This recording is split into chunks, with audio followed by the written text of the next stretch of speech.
He said he didn't want a child with someone like me. His mother agreed. His sister said I wouldn't last in their house anyway. A week later I was pushed down the stairs. I left without a word.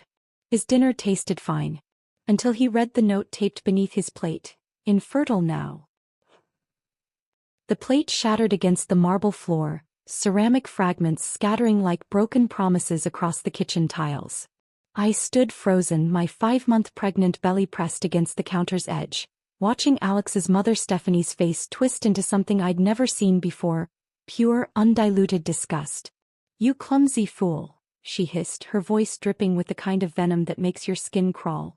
"Can't even hold a simple dinner plate without destroying it." This wasn't about the plate. It never was. When I first walked into the Turner family home 18 months ago, arm in arm with Alex after our courthouse wedding, I thought I was stepping into a fairy tale. The Victorian mansion stood like a monument to old money, with its towering columns and manicured gardens that belonged in magazine spreads. Alex had described his family as traditional but welcoming. I should have paid more attention to the word traditional. Stephanie Turner was a woman who commanded rooms without speaking, her silver hair always perfectly coiffed, her posture rigid as a general's. She smiled at our wedding photos, posed graciously for pictures, even complimented my dress. But I caught her studying me when she thought I wasn't looking, the way a scientist examines a specimen under a microscope. "She's different from what we expected," I overheard her telling Georgia, Alex's sister, during our engagement party. The way she said different made it sound like a disease. Georgia was worse. While Stephanie maintained a facade of politeness, Georgia didn't bother pretending. She was 28, unmarried, and bitter about it. Everything I did became a target for her passive-aggressive comments. When I rearranged the living room furniture to create more space, she announced loudly that some people don't understand family traditions. When I cooked dinner using my grandmother's recipes, she'd push food around her plate and declare she wasn't hungry for experimental cuisine. But Alex, my Alex, had been my sanctuary. During our courtship he'd been attentive, gentle, the kind of man who remembered small details like how I preferred my coffee or which songs made me smile. He worked as an accountant for a prestigious firm downtown, steady and reliable. When he proposed on a quiet evening in his apartment, away from his family's watchful eyes, I felt like I'd finally found my safe harbor after years of turbulent relationships. The first crack appeared when I announced my pregnancy. I'd planned it perfectly, waiting until Sunday dinner when the whole family gathered around Stephanie's polished mahogany table.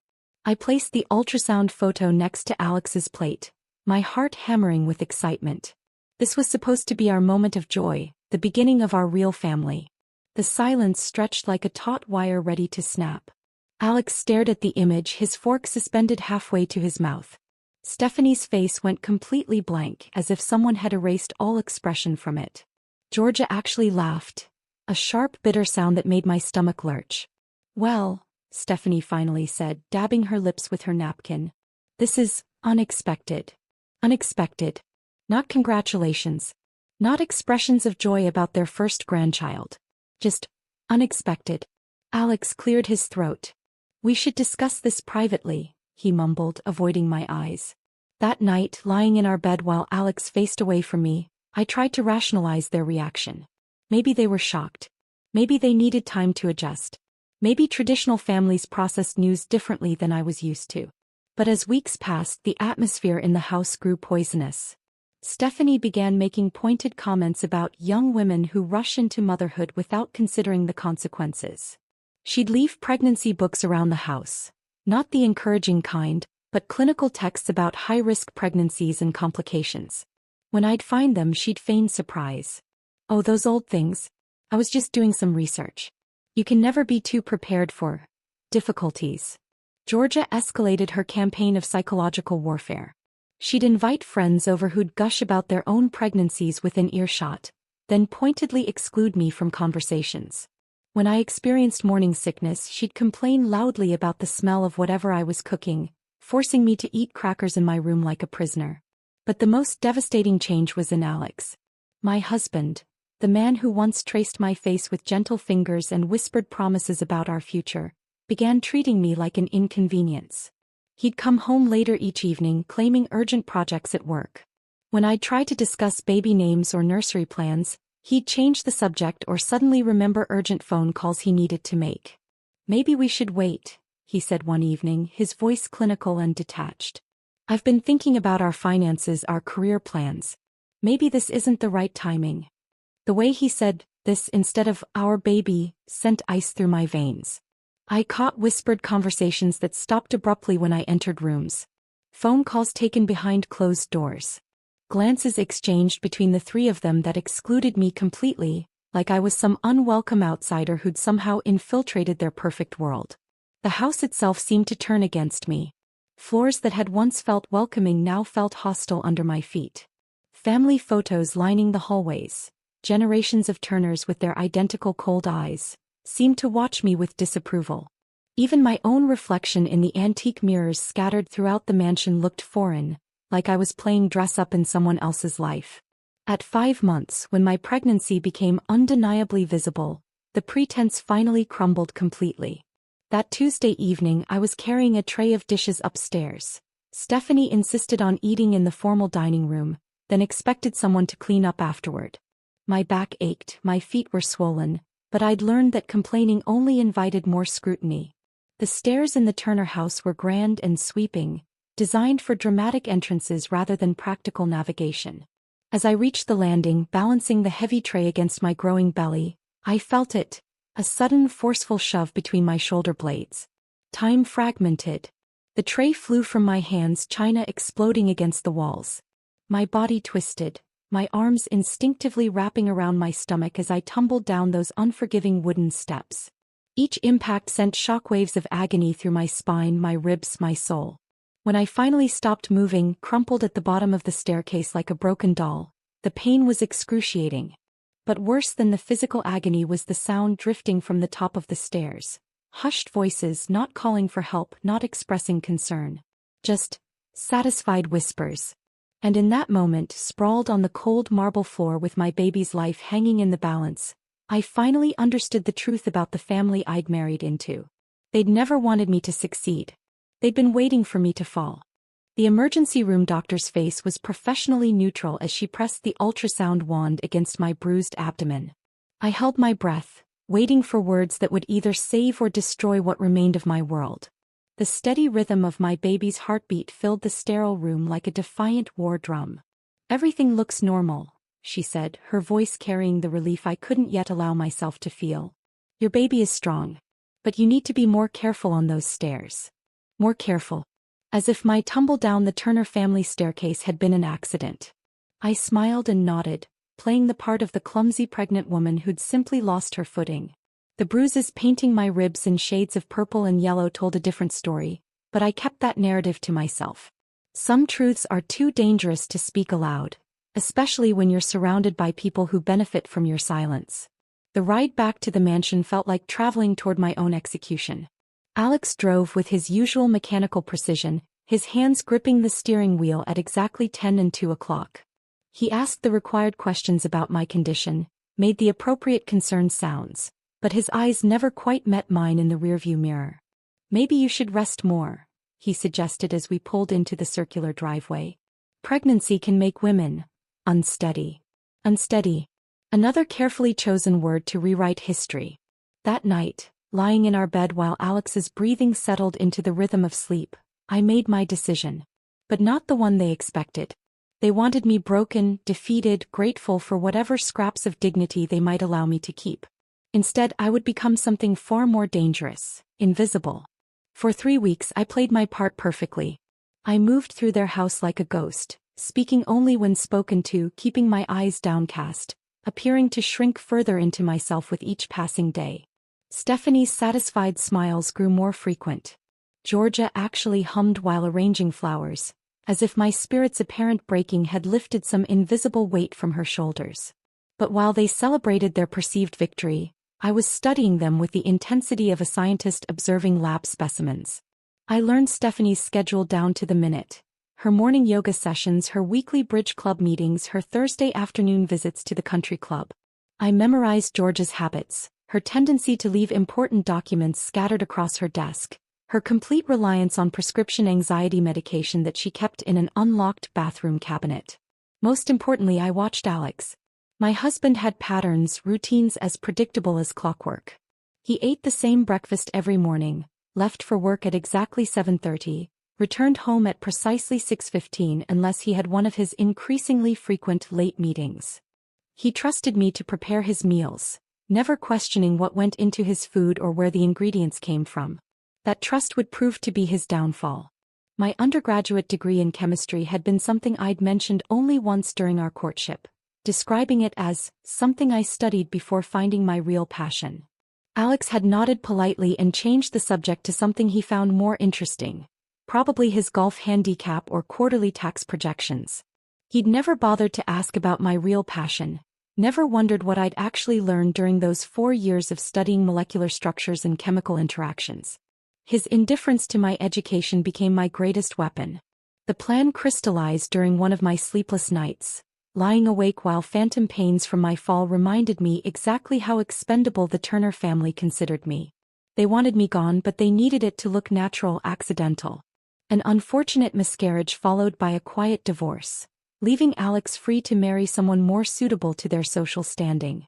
But I had different plans entirely. I began with small preparations. During my carefully orchestrated grocery trips, I purchased specific items from different stores, never buying everything I needed from one location. The pharmacist who sold me certain over-the-counter medications saw only a pregnant woman dealing with morning sickness. The health food store clerk who provided specialized herbs assumed I was exploring natural pregnancy remedies. None of them could have imagined how these innocent purchases would combine into something far more sophisticated. My final week in that house was a masterpiece of deception. I moved through their daily routines like a method actor preparing for the role of a lifetime. When Stephanie made her cruel comments about some women not being cut out for motherhood, I nodded submissively. When Georgia complained about the burden of having an unstable sister-in-law, I apologized for existing. Meanwhile, I was documenting everything. Phone numbers found in Alex's jacket pockets. Strange receipts discovered in his car. Conversations overheard through thin walls. Financial documents left carelessly on his desk. I photographed everything with a small camera I'd purchased during one of my shopping trips, storing the images safely away from prying eyes. The night before my departure, I prepared Alex's favorite meal with extraordinary care. Beef Wellington, exactly the way his mother had taught me during one of our early false moments of bonding. I spent hours on the presentation making sure every detail was perfect. The golden pastry crust, the tender meat, the rich mushroom duxelle that masked any subtle variations in flavor. Alex complimented the meal enthusiastically, actually smiling at me for the first time in weeks. "This is incredible," he said, cutting into the pastry with obvious pleasure. "You've really outdone yourself." I watched him eat every bite, my expression serene as a Madonna painting. After dinner, while he settled into his usual evening routine of reviewing financial reports, I completed my final preparations. A small duffel bag packed with essentials hidden in the back of my closet. Cash I'd been carefully accumulating over months, withdrawn in small amounts to avoid detection. Documents proving my identity, my education, my existence independent of the Turner family name. And one small note written in my careful handwriting, containing just 2 words that would eventually explain everything he'd never bothered to learn about the woman he'd married. The next morning, before dawn painted the sky gray, I taped that note to the underside of his breakfast plate. By the time Alex discovered my goodbye message, I would be just another woman who'd disappeared into the anonymous crowds of the city, carrying secrets that would reshape his entire world. They thought they'd won by pushing me down those stairs. They had no idea I'd been planning to fly all along. The fluorescent light above the delivery table flickered like a dying candle, casting intermittent shadows across the cramped room at St. Mary's Community Clinic. No soft lighting, no soothing music, no husband holding my hand. Just me, a tired-looking midwife named Rosa, and the overwhelming need to push. "One more, honey," Rosa encouraged, her weathered hands steady despite the chaos surrounding us. "I can see the head." The pain was nothing compared to what I'd endured in that mansion, but the fear was different now. Not fear of what they might do to me, but terror that something might happen to this child before I could prove he existed. This baby was my vindication, my secret weapon, my reason for surviving everything they'd thrown at me. When Liam finally slipped into the world at 3:47 a.m. on a rainy Tuesday morning, his cry pierced through the clinic's thin walls like a battle horn announcing victory. Rosa placed him on my chest and I stared into eyes that were unmistakably Turner eyes, the same steel-gray color that had stared at me with such contempt, now gazing up at me with pure, innocent trust. "He's perfect," Rosa whispered, cleaning him with gentle efficiency. "Look at those lungs on him. Perfect." They tried to eliminate perfection before it could draw breath. The birth certificate felt like holding dynamite when the clerk handed it to me 3 days later. "Baby boy Turner," it read, though I'd already decided on his real name. Liam Alexander Turner, carrying his father's middle name like a sword he didn't know he possessed yet. My first apartment was a single room above a Vietnamese restaurant in the city's forgotten district, where rent was paid weekly and landlords didn't ask too many questions. The walls were thin enough that I could hear every conversation from the family downstairs, but it was mine. For the first time in months, I controlled my own space, my own schedule, my own destiny. The money I'd saved during my final weeks at the mansion lasted exactly 6 weeks. After that, survival became a daily mathematical equation. Formula: costs versus bus fare, diapers versus electricity, my son's needs against my own exhaustion. I found work wherever I could disappear into the background. Monday mornings I cleaned office buildings before dawn, Liam sleeping in his carrier while I vacuumed boardrooms where men in expensive suits made decisions that would never touch their own families. Tuesday and Thursday evenings, I walked dogs for wealthy residents who lived in penthouses overlooking the same streets where I counted coins for groceries. But it was the sewing that saved us both. Mrs. Chin, who owned the alterations shop 2 blocks from our apartment, noticed me repairing Liam's outgrown clothes with stitches so precise they looked machine-made. She offered me piecework at first, hemming pants, taking in waists, mending tiers. When she realized I could handle more complex alterations, she began sending me home with wedding dresses that needed complete reconstruction. "You have gift," she told me one afternoon, examining a beaded gown I'd resized from a size 16 to a size 8 without disturbing a single sequin. "Where you learn?" I'd learned from necessity, from YouTube videos watched during Liam's naps, from trial and error that I couldn't afford to get wrong. But I just smiled and said, "Practice." Working late into the night while Liam slept became my meditation. Each stitch was a small act of defiance against the people who'd tried to reduce me to nothing. Every completed garment proved I could create beauty from broken pieces, transform something unwanted into something valuable. Martha Rodriguez changed everything on a particularly brutal December evening when Liam had been crying for hours with what I suspected was an ear infection. I was pacing our tiny room, bouncing him against my shoulder while calculating whether I could afford both antibiotics and next week's rent, when she knocked on my door. Martha was 73 years old, with silver hair braided down her back and hands that told stories of decades spent working with fabric. She owned the tailoring shop on the ground floor of the building next door, and I'd noticed her watching me come and go with Liam bundled against my chest. "Mija," she said when I opened the door, taking in my tear-streaked face and Liam's fevered cries. "You need help." She didn't wait for an answer. Within minutes she'd called her nephew, who was a pediatric nurse, arranged for medicine to be delivered, and made a pot of soup that filled our room with the first homey smell it had known. "I have space upstairs," she said while spooning broth into my mouth like I was another child who needed tending. 2 rooms, small kitchen. Rent same as here but quieter. Better for babies. I started to protest. I couldn't afford to owe anyone anything, couldn't risk depending on kindness that might be withdrawn. But Martha waved away my concerns with flour-dusted fingers. "You look like someone who's been through war," she said simply. I recognized the look. I came here from El Salvador in 1979 with nothing but my sewing machine and my grandson. Sometimes we need angels and sometimes we need to be angels. Today I'm your angel. The apartment above Martha's shop became our sanctuary. 2 small rooms with windows that actually opened, a kitchen where I could cook real meals instead of heating formula and instant noodles, and most importantly, a woman downstairs who never asked where Liam's father was or why I'd appeared in her neighborhood with nothing but determination and a baby who smiled like sunshine. I documented everything with obsessive precision. Every doctor's visit, every milestone, every photo of Liam growing from a tiny infant into a toddler with his father's stubborn chin and his grandfather's intelligent eyes. I kept receipts, vaccination records, even the hospital bracelet from his birth. Something deep in my bones whispered that proof would matter someday. Martha taught me to cut patterns, to work with silk and organza, to create garments that made women feel beautiful on the most important days of their lives. In return, I helped modernize her business, teaching her to use social media to attract younger customers, organizing her inventory systems, bringing efficiency to her warm chaos.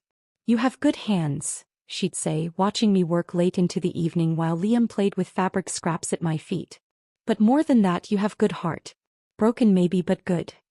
Liam's first word was "Mama," spoken clearly on a Saturday morning while I hemmed a bridesmaid's dress. His first steps were taken across Martha's shop floor, reaching for a pincushion that glittered like treasure in his 18-month-old eyes.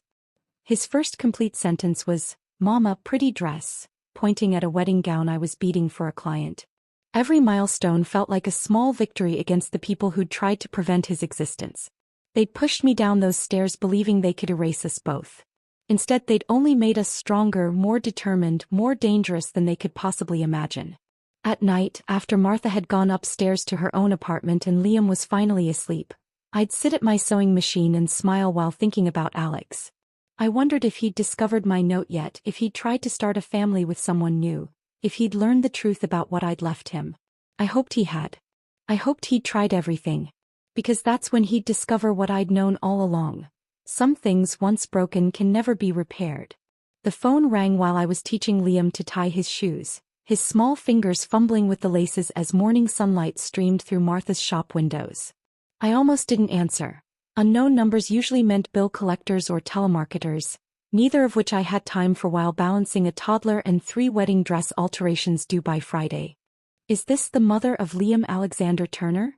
The voice was professional, measured, with the kind of careful diction that belonged to courtrooms and law offices. My blood turned to ice.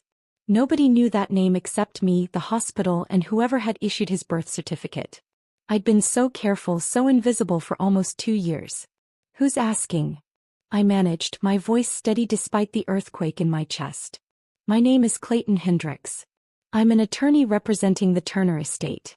I need to verify some information regarding a child born approximately 22 months ago." Turner estate. The words hit me like a physical blow.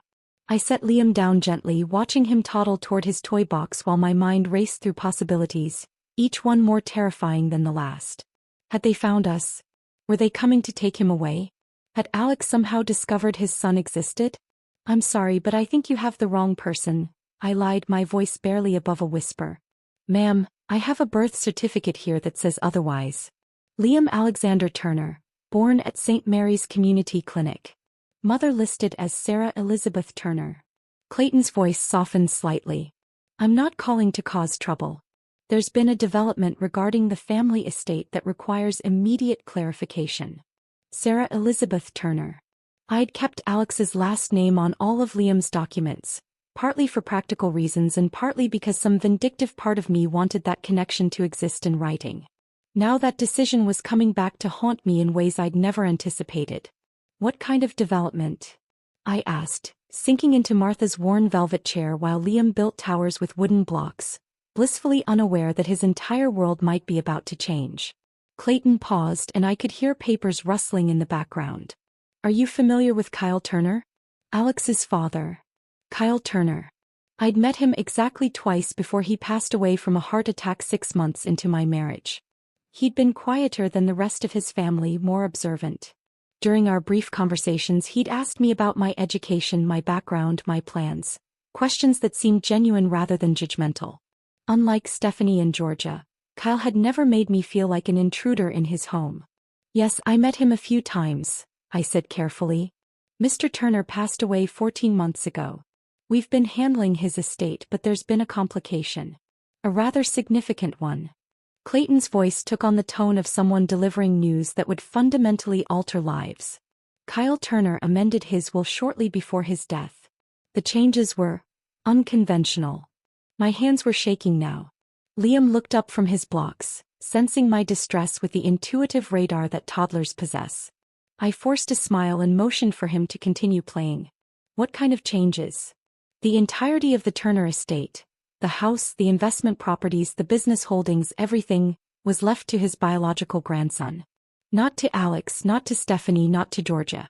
To his grandson specifically, with the stipulation that the inheritance would only transfer upon proof of the child's existence and Alex's inability to produce future heirs. The room spun around me. Kyle had known.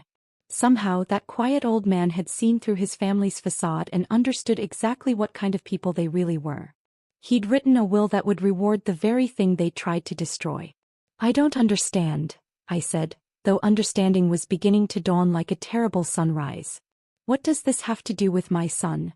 Mrs. Turner, according to our records, your son is Kyle Turner's only biological grandson. The family has been attempting to proceed with the sale of several properties, claiming no heir exists. But if your son is alive and can be verified as Alex Turner's biological child, then he is the legal owner of approximately $12 million in assets. $12 million. The number echoed in my head like a struck bell. Liam, my beautiful boy who played with cardboard boxes because we couldn't afford proper toys, was worth $12 million. And they tried to eliminate him before he could draw his first breath. They told you he died? I asked, pieces clicking into place with crystalline clarity. Clayton's professional composure cracked slightly. Yes. The family provided documentation indicating that you'd suffered a miscarriage and subsequently left the family home. They claimed there was no surviving heir. Documentation. They'd forged papers, created false records, built an entire lie around my son's supposed death. The fall down the stairs hadn't been just attempted violence. It had been the first step in covering up his existence entirely.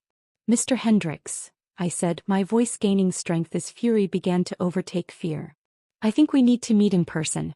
And I think you need to see some documents of my own. 2 days later, I stood outside the granite facade of Hendricks, Watson and Associates with Liam's hand clasped firmly in mine and a manila envelope containing 2 years' worth of carefully preserved evidence tucked under my arm. Clayton Hendricks turned out to be a man in his 50s with kind eyes and silver hair, nothing like the predatory attorneys I'd imagined based on television dramas. His office was all leather chairs and law books, but he'd arranged a small play area in the corner with blocks and picture books, a thoughtful gesture that immediately put me at ease. You brought him, Clayton said, his voice filled with something approaching awe as he watched Liam explore the toys with fearless curiosity. I brought proof, I corrected, settling the envelope on his mahogany desk. Birth certificate, hospital records, vaccination documentation, DNA samples if you need them. Everything required to prove that Liam Alexander Turner is exactly who I say he is. Clayton opened the envelope with the reverence of someone handling historical artifacts. As he examined each document, his expression shifted from professional interest to shocked recognition to something approaching anger. Mrs. Turner, he said finally, looking up from Liam's birth certificate with eyes that held newfound respect. They told me your child died in a miscarriage. They showed me fabricated medical records. They've been lying to me for over a year. They've been lying about more than that, I said, watching Liam stack blocks with the focused determination he'd inherited from his grandfather. They didn't just claim he died, Mr. Hendricks. They tried to make sure he did. As I told Clayton about the fall, about the whispered conversations, about the systematic cruelty designed to eliminate both me and my pregnancy, I watched his face harden into something resembling granite. By the time I finished, he was gripping his pen so tightly his knuckles had gone white. Do you understand what this means? He asked quietly. I looked at my son, this miracle child who'd survived everything they'd thrown at us, and smiled. It means they lost. Clayton's private investigator was worth every penny I couldn't afford to pay him. 3 weeks after our meeting, he delivered a manila folder thick with surveillance photos and documents that painted a picture of Alex's new life. A life built on the foundation of my supposed disappearance and our son's alleged death. Her name was Victoria Ashford, daughter of a pharmaceutical fortune, educated at Swiss boarding schools and Ivy League universities. The engagement photos showed a woman with perfect bone structure and the kind of confident smile that comes from never having to worry about rent money. She was everything the Turner family had probably hoped I would be: wealthy, connected, and blissfully ignorant of their capacity for cruelty. The wedding is scheduled for Saturday, Clayton reported during our follow-up meeting. St. Michael's Cathedral, followed by a reception at the country club. 500 guests, including several city council members and the mayor.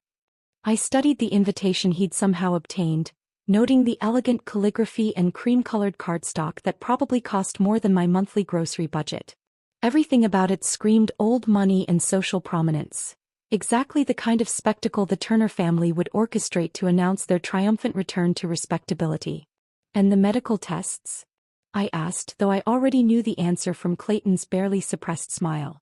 Completed last Tuesday. Standard premarital health screening required by Ms. Ashford's family. Very thorough. Very revealing. He slid another document across his desk. The results were sent directly to both parties this morning. I didn't need to read the clinical language to understand what those test results contained. The note I'd left under Alex's plate 2 years ago hadn't been a threat. It had been a promise. And promises, unlike marriages, were meant to be kept. The irony wasn't lost on me that Victoria Ashford discovered her fiancé's infertility on what should have been the happiest morning of her life.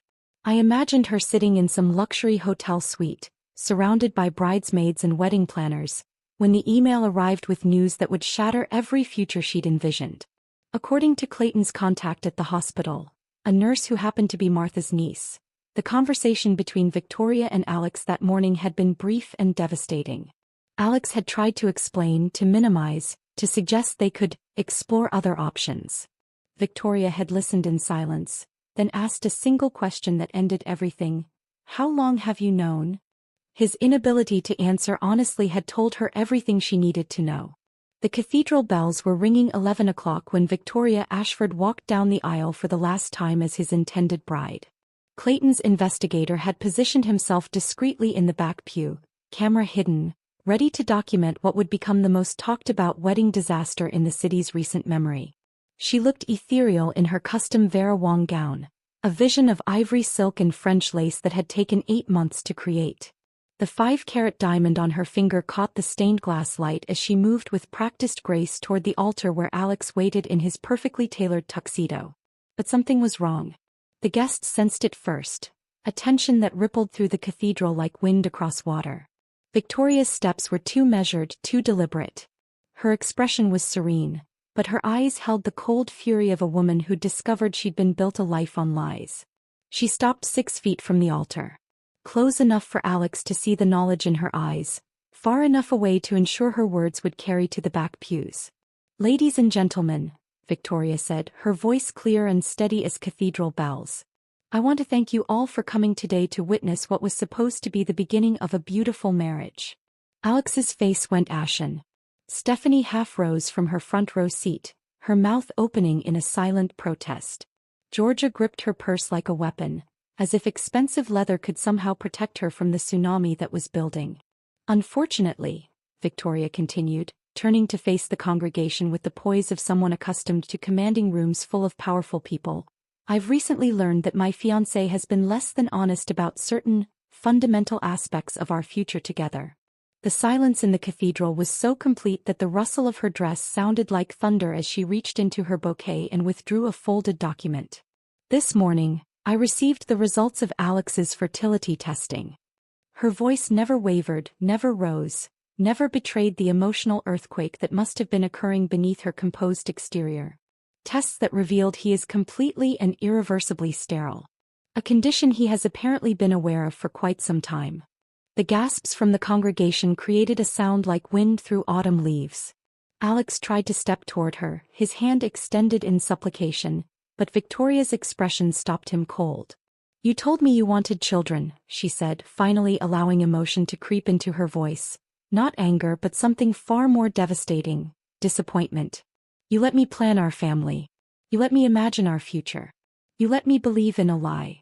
She let the fertility report flutter to the cathedral floor like a fallen prayer. "I will not marry a man who begins our union with deception. I will not tie my life to someone who views honesty as optional." Victoria turned back to the congregation, her chin raised with dignity that would have made queens envious. "This wedding is cancelled. The reception is cancelled. Your presence here today will serve as witness not to a marriage, but to the importance of truth in all our relationships." With that, she turned and walked back down the aisle, her train trailing behind her like a river of silk and shattered dreams. The cathedral doors closed behind her with a sound like thunder, leaving behind 500 guests and a family whose carefully constructed world had just imploded. Stephanie's wail echoed off the stone walls, a sound of pure anguish that spoke to the loss of more than just a wedding. Georgia began screaming at Clayton, who had appeared as if materialized from the shadows to serve the legal papers that would transfer the Turner estate to its rightful heir. Alex stood frozen at the altar, his tuxedo suddenly looking like a costume for a play that had ended without his permission. The fertility report lay at his feet like evidence at a crime scene, proof of the lie that had finally caught up with him. I wasn't there to witness the chaos firsthand, but Martha's niece called me that evening with details that spread through the city's social circles like wildfire. The story had everything gossip lovers craved: old money, family secrets, medical revelations, and a bride with enough backbone to walk away from millions rather than accept deception. That night, I sat in my small apartment above the tailoring shop, Liam sleeping peacefully in my arms, and felt something I hadn't experienced in years: the deep satisfaction of justice served exactly as it should be. Not through violence or cruelty, but through the simple, inevitable consequences of treating people as disposable. "The world remembers everything, little one," I whispered to my sleeping son. "And sometimes, just sometimes, it makes sure the right people pay the price." The knock came on a Tuesday evening while I was teaching Liam to count buttons on one of Martha's vintage dresses. 3 soft raps, hesitant and almost apologetic. Nothing like the commanding presence Alex once carried through every room he entered. I knew it was him before I opened the door.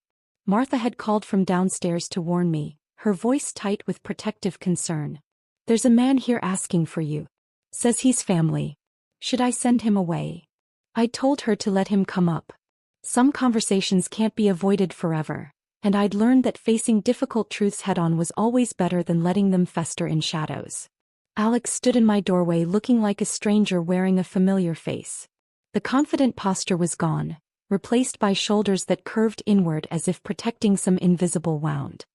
His expensive suit hung loose on a frame that had clearly lost weight, and his eyes, those Turner eyes that had once held such cold certainty, now seemed lost, searching for something they'd never find. "Sarah," he said, and even my name sounded different in his mouth. Smaller. Kitten.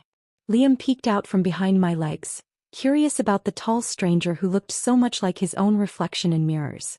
I placed a protective hand on my son's shoulder, feeling the solid warmth of him against my palm, a reminder of everything I'd fought to preserve. "You look different," Alex said, his gaze moving from me to Liam with an expression I couldn't quite read. Wonder maybe. Or grief for something he'd never allowed himself to want. "People change when they stop living lies," I replied, stepping aside to let him enter but keeping myself positioned between him and my son. My small apartment above Martha's shop was nothing like the Turner mansion. No marble floors or crystal chandeliers, no overwhelming sense of old money and older grudges. Just simple furniture, handmade curtains, and the kind of warmth that comes from building something real instead of inheriting something hollow. Alex's eyes took in every detail: the sewing machine in the corner where I worked late into the night, the photos of Liam's milestones covering one wall, the bookshelf filled with children's stories and my old chemistry textbooks. When his gaze finally settled on our son, something in his face cracked open. "He's beautiful," Alex whispered, and for the first time since I'd known him, his voice carried genuine emotion. "He looks like his grandfather," I finished. "Kyle would have loved him." The mention of his father's name made Alex flinch as if I'd struck him. He sank into Martha's old armchair without invitation, suddenly looking decades older than his 32 years. "I'm sorry," he said, the words tumbling out like water through a broken dam. "I'm so sorry, Sarah. I didn't know what I was doing. I didn't understand what we were throwing away." I let him speak, watching Liam play with his building blocks while his father, this stranger who shared his DNA, tried to find words for the unfindable. Alex talked about the pressure from his mother, about expectations that had crushed him since childhood, about the fear of disappointing a family that had never learned how to love without conditions. When he finally fell silent, I asked the question that had been burning in my chest for 3 years. "Would you have pushed me down those stairs if you'd known about your father's will?" Alex's face went white. The question hung between us like smoke from a fire that had consumed everything we'd once pretended to be. I didn't push you, he said, but his voice lacked conviction. You didn't stop it either. He had no answer for that. We both knew the truth, that he'd stood by while his family orchestrated my destruction, that his silence had been as violent as any physical blow. Please, he said finally, his voice breaking on the word. Let me see him. Let me be part of his life. I'll sign over everything, the house, the money, all of it. I just want a chance to be his father. I looked at Liam, my miracle boy who was building towers with the focused determination he'd inherited from the grandfather he'd never meet. This child who had survived everything they'd thrown at us, who had thrived despite being unwanted, who carried their bloodline without their poison. You had your chance to be his father, I said quietly. You chose to be their son instead. The next months brought a parade of attempts at reconciliation. Stephanie's letters arrived weekly, written on her expensive stationery with words like misunderstanding, and family healing, and what's best for everyone.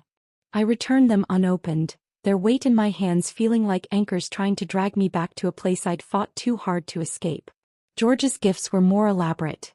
Designer toys for Liam, expensive jewelry for me, even a car title with my name already filled in.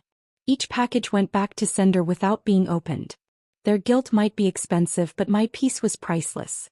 Clayton helped me establish the boutique 6 months after the wedding disaster. Liam's legacy occupied a small storefront 3 blocks from Martha's shop, with wide windows that let in morning light and a cheerful blue door that made children smile when they walked past. The shop specialized in handmade children's clothing, little dresses with hand-embroidered flowers, tiny suits perfect for special occasions, christening gowns that would become family heirlooms. Every piece was crafted with the precision I'd learned from Martha and the love I'd discovered through motherhood. Word spread quickly through the community. Parents appreciated the quality, children loved the bright colors and soft fabrics, and I found deep satisfaction in creating beautiful things for families who understood how precious their children were. On slow afternoons, I'd watch Liam play in the shop's corner while I worked, his laughter mixing with the sound of my sewing machine in a symphony of contentment. He was growing into himself, intelligent like his grandfather, determined like his mother, but with a gentleness that came from being truly wanted. The Turner family never stopped trying to insert themselves into our lives. They hired lawyers who were politely dismissed by Clayton, sent social workers who found nothing but a thriving child in a loving home, even attempted to use their social connections to pressure me into contact. But I'd learned something during those dark months in their mansion. Peace isn't the absence of conflict.